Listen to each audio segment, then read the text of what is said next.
अब देखिए ये एक थ्योरम है, बड़ी शानदार थ्योरम है और आपके भरपूर काम आएगी। चैप्टर के अंदर है, कोर्स में है, the fundamental theorem of arithmetic. लेकिन इस थ्योरम को हम डायरेक्टली नहीं समझेंगे, पहले एक एग्जाम्पल लेते हैं जिससे आपको समझने में आसान लगे, वरना आप ऐसे पढ़ेंगे तो थोड़ा सा भार महसूस करेंगे। तो क्या करते हैं, देखिए आपको इसकी बेसिक चीज़ बात करते हैं। प्राइम नंबर्स और कंपोजिट नंबर आपको मालूम होने चाहिए। प्राइम नंबर वो नंबर होते हैं जी जो केवल अपने आप से डिवाइड होते हैं, जिनके फैक्टर भी नहीं होते, जो अपने आप से डिवाइड होते हैं, और एक से तो सभी डिवाइड होता है। ठीक है। अदर देन प्राइम नंबर्स, बाकी सारे कंपोजिट होंगे, उनके फैक्टर हो रहे होंगे, यानी वो अपने आप से डिवाइड होने के साथ साथ किसी दूसरी संख्या से भी डिवाइड हो रहे होंगे। तो देयर आर टू नंबर्स, मोटे तौर पे समझने के लिए, prime numbers and composite numbers. आपको ये मालूम होगा, लेकिन मैंने सेफ्टी रखते हुए दोबारा बता दिया। ठीक है। अब बात उठती है कि हम कंपोजिट नंबर लेते हैं साहब। मान लीजिए कंपोजिट नंबर लेते हैं, एक नंबर लेते हैं हम लोग 420।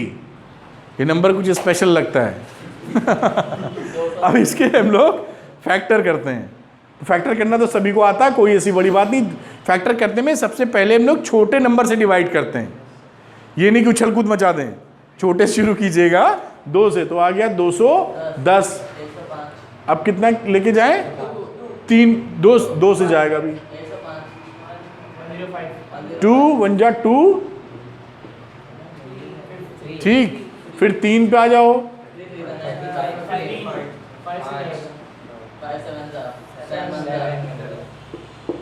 ठीक। अब इस 420 को हम अगर रिप्रेजेंट करना चाहें तो कैसे रिप्रेजेंट कर सकते हैं, 2 × 2 × 3 × 5 × 7। ठीक है। अब आप क्या देखिए कि ये जो 420 था, ये कंपोजिट नंबर था। ये कौन सा नंबर है बेटा, कंपोजिट। इस कंपोजिट नंबर के आपने फैक्टर कर डाले, और जो ये सारे फैक्टर्स हैं, देखिए सारे ये प्राइम नंबर्स हैं। इसको आप लिख सकते हैं 2 की पावर 2 × 3 × 5 × 7। यानी इस कंपोजिट नंबर्स को आप प्राइम नंबर्स के फैक्टर्स के फॉर्म में दिखा सकते हैं। देखिए दिख रहे हैं, नहीं दिख रहे हैं। 3, 2 भी प्राइम नंबर है, 2 सबसे छोटा प्राइम नंबर होता है, मालूम है आपको, मालूम है ना। 3 भी प्राइम नंबर है, 5 भी प्राइम नंबर है, 7 भी प्राइम नंबर है। तो किसी कंपोजिट नंबर को हम उसका प्राइम फैक्टराइजेशन कर सकते हैं। प्राइम फैक्टराइजेशन का मतलब उसके फैक्टर्स जिसमें प्राइम नंबर्स ही हों। समझ पा रहे हैं। बस इसमें इसका जो ऑर्डर है वो इंपॉर्टेंट नहीं होता। ऑर्डर का मतलब कि आपने 2² के बाद अगर 5 भी लिख दिया है तो भी ये यही फैक्टराइजेशन है ऊपर वाला, इसको नया फैक्टराइजेशन नहीं माना जाएगा।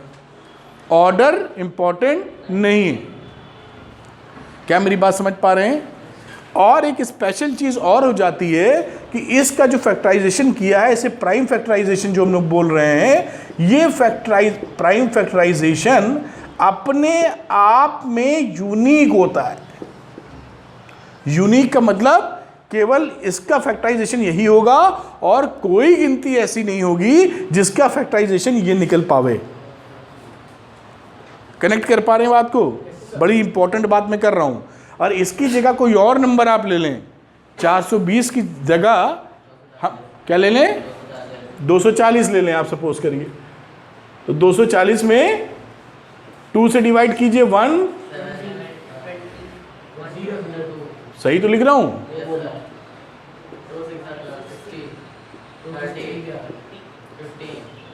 15।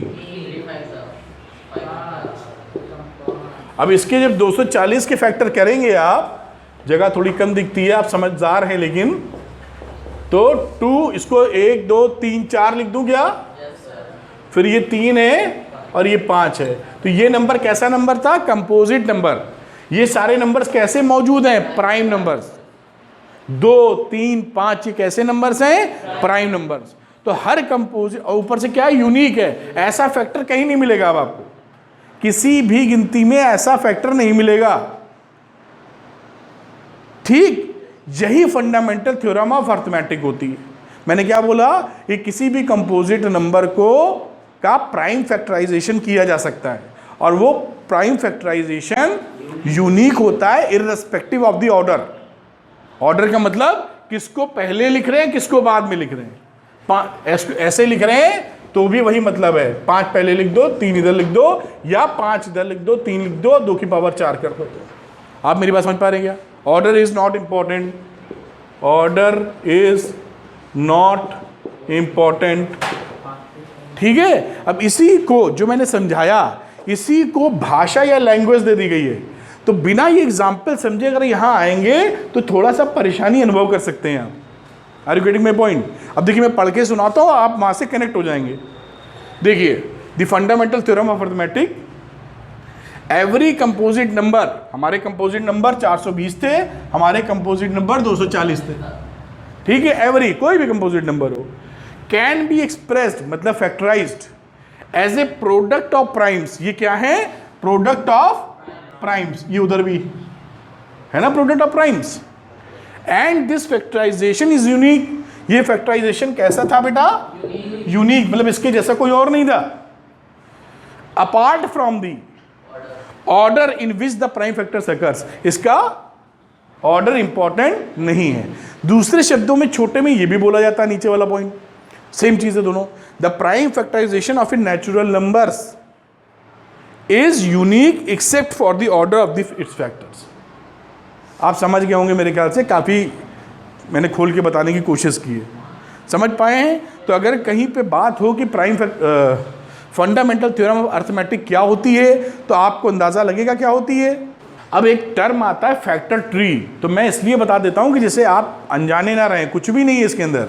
जैसे 126 है तो 126 को फैक्टर करते हो तो जैसे ऐसे नहीं लिखते हो, देखो 126 को आपको फैक्टर कर लीजिए साहब, 2 6 जा 12, ये तो आप जानते ही हैं।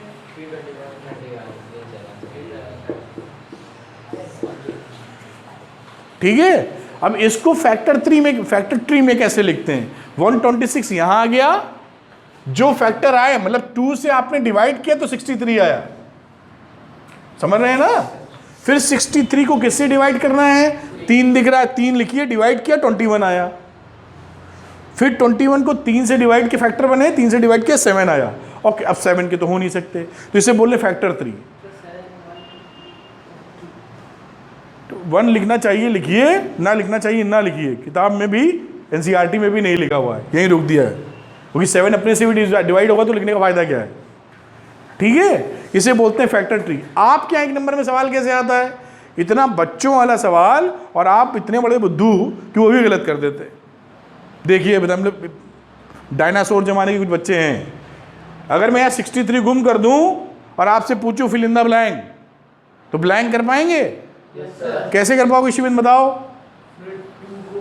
2 को नहीं, नीचे से इन दोनों को मल्टीप्लाई करके लिख देना, खेल खत्म। इसी की तो फैक्टर है। तो 21 × 3 इज 2। हंसने की कोई बात नहीं है, समझने का मौका दीजिए। समझ में आई बात? यही 1 नंबर का सवाल बनता है आपके यहाँ। बताइए कुछ भी है इसमें? और ये ट्री बना दे तो आपको डरना चाहिए? बोलो मित्रों, डरना चाहिए? मोदी साहब करते हैं ना, तो इसमें डरना चाहिए कि नहीं? नहीं डरना चाहिए। सवाल हो जाएगा, बिल्कुल हो जाएगा, कुछ है ही नहीं।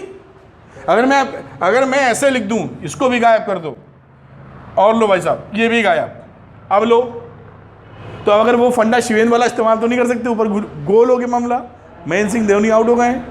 सिद्धि जी बताएंगी कैसे करें हम सवाल को? बताइए। 21 को 3 से मल्टीप्लाई किया 63, और 61 को 2 से मल्टीप्लाई किया 1। कुछ है इस सवाल में? होना चाहिए ना, इसमें गलती की क्या बात है बताओ? जो गलती करेगा बुद्धू है कि नहीं है? बोलो। कह रहा नहीं सर हम गलती करेंगे, बता रहे हैं। नहीं, अब देखिए कुछ भी तो नहीं है। अगर ये 1 नंबर का आ जाए फोटो बना हुआ, कई बच्चे पता नहीं क्या है, अरे इसमें है क्या यार, एक की जगह 2 फिल इन द ब्लैंक देते तो वैसे ही लुढ़क ही जाता हूँ, भगवान जाने कैसे होगा। अरे कितना सरल है, देखो है कि नहीं है बताओ? तो नोट कर लीजिए इसको, समझ गए होंगे उम्मीद करते हैं। अगली बात करते हैं, समझ गए ना सिस्टम? अगर फिल इन द ब्लैंक देते तो भर लेंगे आप, नीचे वाले को मल्टीप्लाई कर देंगे ऊपर से, और नीचे वाले की बत्ती को लो तो ऊपर को तोड़ के भर देंगे। जैसे कि अब यहाँ तो नीचे बना हुआ है, अभी बताओ भरना हो तो कैसे भरोगे? हाँ, अब नीचे तो कुछ है नहीं, तो यहाँ पकड़ लो ऊपर वाला, दोनों ट्रिक है अपने पास। तो 3 को 21 से डिवाइड किया, 7 भर दिया, खत्म, कुछ भी नहीं।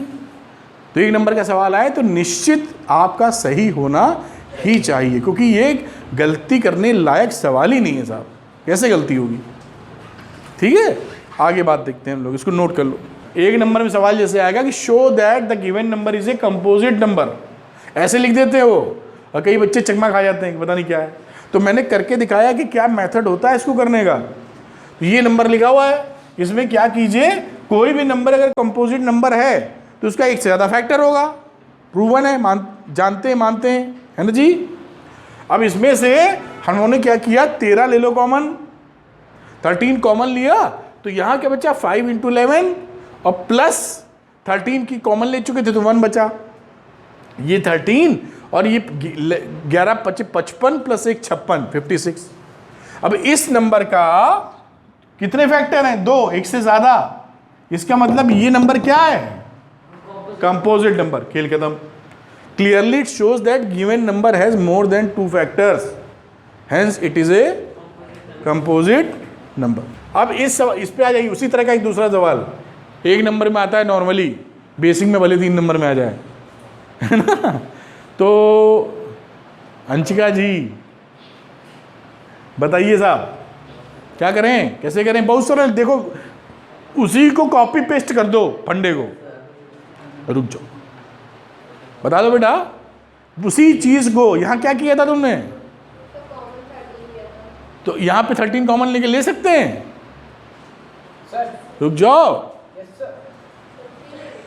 3 लोगी तो 3 यहाँ कहाँ है? क्या लोगी कॉमन बेटा? 5, ये 5 ही तो कॉमन ले पाओगे। देखो 5 इसमें भी है, 5 इसमें भी है, 3 कहाँ से कॉमन आएगा? 5 ले लिया कॉमन, तो ये आ गया 6 × 4 × 3 × 2 × 1 + 1। एग्री कर रहे क्या है इसमें?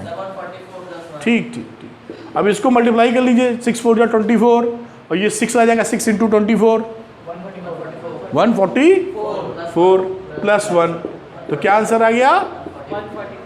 कितने फैक्टर हैं? 2 3। अरे हैं, 1 तो सभी का होता है। तो ये कंपोजिट नंबर हो गया, कंपोजिट नंबर के फैक्टर नहीं बनेंगे।